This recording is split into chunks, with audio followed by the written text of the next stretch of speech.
Good morning, all of you. BCom part first, subject business administration, व्यवसाय प्रशासन। Paper first, business law, व्यापारिक संनियम। कल अपन ने अध्ययन किया था पक्षकारों की अनुबंध करने की क्षमता। इसमें अपन ने एक बात कही थी कि निम्नांकित श्रेणी के व्यक्तियों में अनुबंध करने की क्षमता नहीं पाई जाती है। नंबर 1, अवयस्क व्यक्ति। सेकंड, अस्वस्थ मस्तिष्क का व्यक्ति। थर्ड, वे व्यक्ति जिन्हें देश के किसी भी अन्य अधिनियम के अधीन अनुबंध करने के लिए अयोग्य घोषित कर दिया गया हो।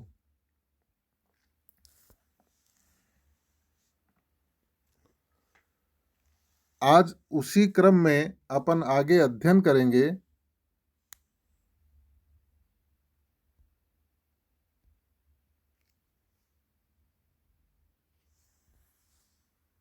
फर्स्ट, अवयस्क व्यक्ति। अवयस्क व्यक्ति के संबंध में अपन ने शुरू में कल कुछ विशेष महत्वपूर्ण प्रावधानों का अध्ययन किया था। आज अपना मुख्य टॉपिक रहेगा अवयस्क के ठहराव, नियम या प्रकृति। अवयस्कों के ठहराव की प्रकृति या उनसे संबंधित प्रमुख नियमों को कुछ महत्वपूर्ण शीर्षकों में स्पष्ट किया जा रहा है, वो अपन आज अध्ययन करेंगे। इसमें पहला है ठहराव पूर्णतः व्यर्थ। एक अवयस्क के साथ किया गया ठहराव पूर्णतः व्यर्थ होता है। इसके साथ किया गया ठहराव व्यर्थनीय नहीं माना जाता है। ऐसा ठहराव प्रारंभ से ही व्यर्थ होता है। सेकंड, वचन ग्रहीता अथवा हितधारी की स्थिति में अवयस्क द्वारा अनुबंध का प्रवर्तन। वचन ग्रहीता अथवा हितधारी की स्थिति में अवयस्क द्वारा अनुबंध का प्रवर्तन। यदि अनुबंध में अवयस्क हितधारी या लाभ की स्थिति में है तो वह चाहे तो न्यायालय से प्रार्थना करके दूसरे पक्षकार के विरुद्ध अनुबंध को प्रवर्तित करवा सकता है। किंतु अवयस्क को ऐसे अनुबंध को प्रवर्तित कराने का अधिकार तभी मिलता है जबकि उसने उस अनुबंध के अधीन अपनी ओर से संपूर्ण प्रतिफल दे दिया हो तथा उसकी ओर से किसी भी वचन को पूरा करना शेष नहीं हो। यदि अवयस्क की ओर से अनुबंध को पूरा करना शेष है तो वह लाभ की स्थिति में भी अनुबंध को प्रवर्तित नहीं करवा सकता है। उदाहरण के रूप में अपन बता सकते हैं कि ए एक अवयस्क है। वह वयस्क व्यक्ति बी को 500 रुपये का माल उधार देता है। ए इस धनराशि को बी से वसूल कर सकता है क्योंकि अवयस्क ए यहाँ वचन ग्रहीता अर्थात लाभ की स्थिति में है। तीसरा नियम, प्रत्यास्थापना या क्षतिपूर्ति। प्रत्यास्थापना का तात्पर्य है ठहराव के अंतर्गत प्राप्त लाभ या प्रतिफल को लौटा देना एवं पक्षकारों का ठहराव से पूर्व की स्थिति में आ जाना। वर्तमान में अवयस्क की दशा में प्रत्यास्थापना के संबंध में निम्नांकित प्रावधान है। नंबर 1, स्वयं अवयस्क द्वारा व्यर्थ घोषित करने की प्रार्थना करने पर सेकंड, दूसरे पक्षकार की प्रार्थना का विरोध करने पर। यहाँ यह महत्वपूर्ण है कि उपयुक्त प्रावधानों में कह सकता है शब्द प्रकट करता है कि न्यायालय को विवेकाधीन अधिकार है कि वह प्रत्यास्थापना के लिए भी कर सकता है और नहीं भी। चौथा नियम, पुष्टिकरण या अनुसमर्थन संभव नहीं। एक अवयस्क वयस्कता प्राप्त करने के बाद भी अपने ठहरावों की पुष्टि नहीं कर सकता है। इसके पीछे मूल धारणा यह है कि किसी व्यर्थ ठहराव का पुष्टिकरण नहीं किया जा सकता है। अतः एक अवयस्क वयस्कता प्राप्त करने के बाद भी अवयस्कता की अवधि में किए गए ठहरावों का पुष्टिकरण नहीं कर सकता है। उदाहरण के लिए, ए एक अवयस्क है, वह बी से 10,000 रुपये उधार लेता है और प्रतिज्ञा पत्र लिख देता है। ए वयस्क होते ही पुराने प्रतिज्ञा पत्र के बदले नया प्रतिज्ञा पत्र लिख देता है। यहाँ पर बी ए को धनराशि के भुगतान के लिए बाध्य नहीं कर सकता है, क्योंकि नए प्रतिज्ञा पत्र के लिए कोई अलग से प्रतिफल नहीं दिया गया है। यह केवल पुराने ऋण का पुष्टिकरण मात्र है, जो कि व्यर्थ है। पांचवा नियम, अवरोध का सिद्धांत लागू नहीं होता है। एक अवयस्क के साथ अवरोध या गत्यावरोध या प्रदर्शन का सिद्धांत भी लागू नहीं होता है। यदि कोई अवयस्क मिथ्या वर्णन या कपट करके अपने आप को वयस्क बताता है और किसी अन्य पक्षकार को अपने साथ अनुबंध करने के लिए प्रेरित करता है, तो ऐसी दशा में भी उसे अनुबंध के निष्पादन करने के लिए उत्तरदायी नहीं ठहराया जा सकता है। अवयस्क अपनी अवयस्कता की सदैव वकालत कर सकता है या दलील दे सकता है तथा अवयस्कता की आड़ में अपने दायित्व से बच सकता है। इतना ही नहीं, यदि कोई अवयस्क झूठ या कपट द्वारा अपने आप को वयस्क बताता है और दूसरे पक्षकार से ऋण प्राप्त करने में सफल हो जाता है, तो भी वह दूसरा पक्षकार अवयस्क ऋण की राशि वसूल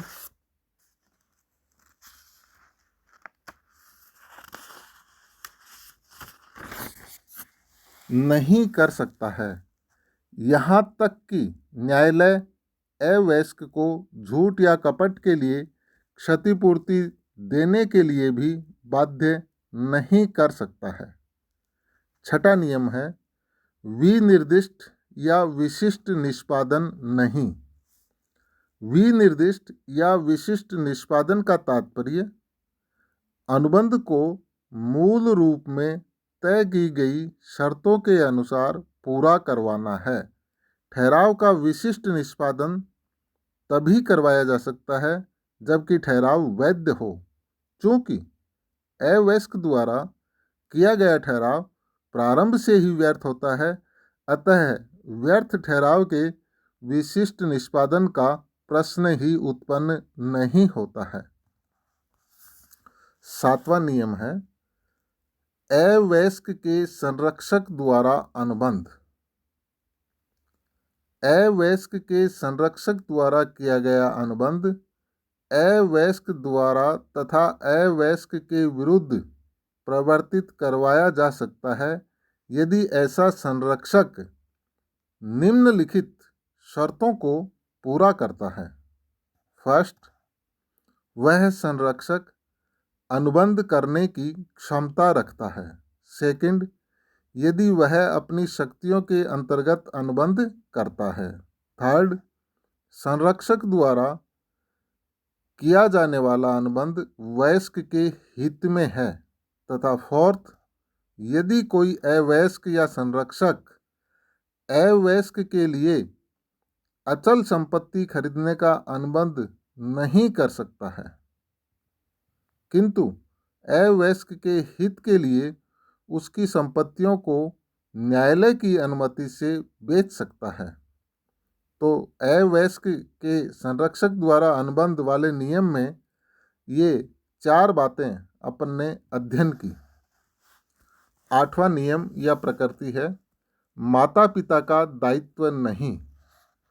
अवयस्क द्वारा किए गए ठहराव के लिए उसके माता पिता का कोई दायित्व नहीं होता है, चाहे वह दायित्व जीवन की आवश्यकताओं के संबंध में ही क्यों न हो।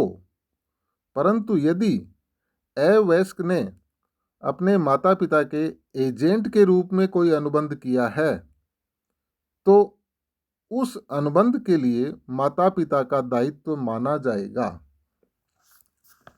9वां नियम है अवयस्क एजेंट किसी भी अवयस्क को अपना एजेंट नियुक्त करने का अधिकार नहीं होता है, क्योंकि अवयस्क अनुबंध नहीं कर सकता है और एजेंसी का जन्म अनुबंध से होता है, किंतु अवयस्क दूसरे व्यक्ति का एजेंट अवश्य बन सकता है। इसका प्रमुख कारण यह है कि एजेंट द्वारा किए गए कार्यों के प्रति स्वयं नियोक्ता या प्रधान का दायित्व होता है, परंतु एक अवयस्क एजेंट अपने अधिकारों के बाहर कोई कार्य करता है अथवा कार्य करने में लापरवाही बरतता है, तो उसे किसी भी प्रकार से व्यक्तिगत रूप से उत्तरदायी नहीं ठहराया जा सकता है। उसके गलत एवं सही सभी कार्यों के लिए उसका प्रधान ही उत्तरदायी होता है। 10वां नियम है अवयस्क साझेदार माइनर एज ए पार्टनर। एक अवयस्क कभी भी साझेदारी फर्म का साझेदार नहीं बन सकता है, क्योंकि साझेदारी का जन्म अनुबंध से होता है और अवयस्क में अनुबंध करने की क्षमता नहीं होती है। किंतु यदि फर्म के सभी साझेदार चाहें तो एक अवयस्क को फर्म के लाभों में साझेदार बना सकते हैं, साझेदारी अधिनियम की धारा 30 के अनुसार। 11वां नियम अवयस्क के लिए प्रतिभूति गारंटी फॉर ए माइनर। अवयस्क की कोई भी व्यक्ति गारंटी दे सकता है, किंतु गारंटी देने वाला व्यक्ति ऋणदाता के वचन को पूरा करने के बाद भी अवयस्क को उस वचन के पालन के लिए बाध्य नहीं कर सकता है। इसी प्रकार यदि अवयस्क किसी अन्य व्यक्ति के साथ मिलकर दूसरे व्यक्ति की गारंटी देता है, तो उसके लिए भी उसका कोई दायित्व नहीं होता है। 12वां नियम है अवयस्क अंशधारी माइनर शेयर होल्डर। अवयस्क को किसी भी कंपनी में अंश आवंटित नहीं किए जा सकते हैं, क्योंकि अवयस्क में अनुबंध करने की क्षमता नहीं होती है, किंतु अवयस्क को पूर्ण प्रदत्त अंश अंतरित किए जा सकते हैं।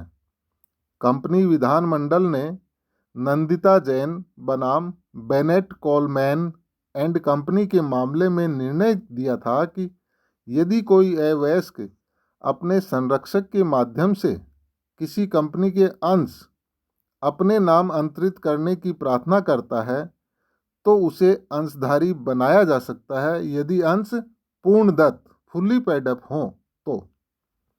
यदि किसी अवयस्क को उत्तराधिकार में कुछ अंश प्राप्त होते हैं तो कंपनी के सदस्यों के रजिस्टर में उसके वैधानिक संरक्षक का नाम सदस्य के रूप में लिखा जाएगा। 13वां नियम, पट्टेधारी तथा अन्य व्यवसाय। गुजरात उच्च न्यायालय ने यह निर्णय दिया है कि अवयस्क का वास्तविक संरक्षक अवयस्क के लिए न तो कोई संपत्ति पट्टे पर ही ले सकता है और न उससे कोई भी व्यवसाय ही कर सकता है जिससे अवयस्क पर कोई दायित्व उत्पन्न होने की संभावना हो। 14वां नियम, अवयस्क संयुक्त वचनदाता के रूप में। यदि कोई अवयस्क कुछ अन्य वयस्क वचनदाताओं के साथ वचनदाता बनता है तो उस अनुबंध में वयस्क वचनदाता ही उत्तरदायी ठहराए जा सकते हैं, अवयस्क को उत्तरदायी नहीं ठहराया जा सकता है। 15वां नियम, अवयस्क और दिवालिया अधिनियम। एक अवयस्क को कभी भी दिवालिया घोषित नहीं किया जा सकता है, चाहे उसने जीवन की आवश्यकताएं ही क्यों न खरीदी हो। 16वां नियम, अवयस्क तथा विनिमय साध्य विलेख अधिनियम। विनिमय साध्य विलेख अधिनियम की व्यवस्थाओं के अधीन एक अवयस्क बिल, चेक, प्रतिज्ञा पत्र लिख सकता है, हस्तांतरित कर सकता है तथा उसका पराक्रमण कर सकता है, किंतु ऐसे विलेखों के अप्रतिष्ठित होने पर उसका कोई व्यक्तिगत दायित्व नहीं होगा, जबकि विलेख से संबंधित अन्य सभी पक्षकार उसके प्रति तथा अन्य पक्षकारों के प्रति उत्तरदायी होंगे। 17वां नियम, अपराध के लिए उत्तरदायी। यदि किसी अवयस्क ने ऐसा अपराध किया है जिससे किसी व्यक्ति के व्यक्तिगत अथवा उसकी संपत्ति को क्षति पहुंचती है तो अवयस्क को उसके लिए उत्तरदायी ठहराया जाएगा। अवयस्क भी वयस्क की तरह ही आक्रमण, मानहानि, अतिचार, कपट, गबन आदि के लिए उत्तरदायी होते हैं, परंतु यदि अनुबंध के कारण अपराधपूर्ण कार्य किए जाते हैं तो अवयस्क उत्तरदायी नहीं ठहराया जा सकता है। 18वां नियम, विवाह का अनुबंध। एक अवयस्क द्वारा भविष्य में शादी करने के लिए किया गया ठहराव पूर्णतः व्यर्थ होता है। 19वां नियम, नौकरी का ठहराव व्यर्थ। एक अवयस्क के साथ किया गया नौकरी का ठहराव भी व्यर्थ होता है। अवयस्क ऐसे ठहराव को इस आधार पर भी प्रवर्तित नहीं करवा सकता है कि वह उस अनुबंध में वचन ग्रहीता या लाभ प्राप्त करने वाला है। वचन ग्रहीता की स्थिति में अवयस्क तभी अनुबंध को प्रवर्तित करवा सकता है जबकि उसने स्वयं ने अपना दायित्व पूरा कर दिया हो, किंतु सेवा का अनुबंध करने मात्र से वह लाभदायी स्थिति में नहीं आ जाता है। इतना ही नहीं, अवयस्क के संरक्षक ऑब्लिक माता पिता भी अवयस्क की ओर से नौकरी का अनुबंध नहीं कर सकते हैं जब तक कि इसके लिए कोई प्रतिफल नहीं दिया गया हो। 20वां नियम, बंधक अनुबंध। अवयस्क द्वारा अपनी संपत्ति बंधक रखने का ठहराव व्यर्थ होता है, किंतु वह अपने पास दूसरे की संपत्ति को प्रतिफल के बदले बंधक रख सकता है।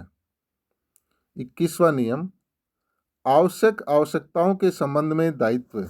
यदि कोई व्यक्ति किसी अवयस्क अथवा किसी ऐसे व्यक्ति को जिसके पालन के लिए वह अवयस्क बाध्य है को उसकी स्थिति के अनुसार आवश्यकताओं की वस्तुएं उपलब्ध कराता है, तो ऐसा व्यक्ति अवयस्क की संपत्ति यदि कोई हो तो में से अपनी वस्तुओं का मूल्य प्राप्त करने का अधिकारी होगा।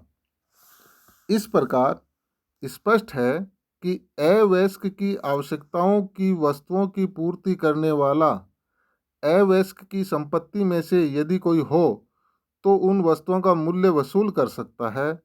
अवयस्क का दायित्व अर्ध अनुबंध के आधार पर उत्पन्न होता है, न कि किसी अनुबंध के कारण। इसका कारण यह है कि अवयस्क तो अनुबंध नहीं कर सकता है, अतः उसका कोई व्यक्तिगत दायित्व उत्पन्न नहीं होता है। अवयस्क की संपत्ति में से आवश्यकता की वस्तुओं का मूल्य तभी प्राप्त किया जा सकता है जबकि निम्नलिखित दो शर्तें पूरी होती हो। ऐसी वस्तुओं की आपूर्ति की गई हो जो उस अवयस्क के जीवन स्तर के अनुसार आवश्यकता की श्रेणी में आती हो, तथा सेकंड, आवश्यकता की वस्तुओं की अवयस्क के पास कमी हो, अर्थात उसे आवश्यकता हो। इस प्रकार उपयुक्त विवरण से स्पष्ट होता है कि अवयस्क को कानून द्वारा पूर्ण सुरक्षा प्रदान की गई है। अवयस्क के प्रति कानून अत्यधिक उदार है। तो ये कुछ नियम या प्रकृतियों का अध्ययन किया अवयस्क के ठहराव के संबंध में। अवयस्क के साथ किए गए ठहरावों के संबंध में अधिनियम, न्यायालयों द्वारा दिए गए निर्णयों के आधार पर कुछ नियम या प्रकृति का अध्ययन अपन ने इसमें किए। अगले वीडियो में अध्ययन करेंगे अस्वस्थ मस्तिष्क का व्यक्ति अनुबंध करने के अयोग्य माना जाता है, उसके संबंध में भारतीय अनुबंध अधिनियम के अंतर्गत क्या क्या प्रावधान है, उन सभी का अध्ययन अपन अगले वीडियो में करेंगे। धन्यवाद।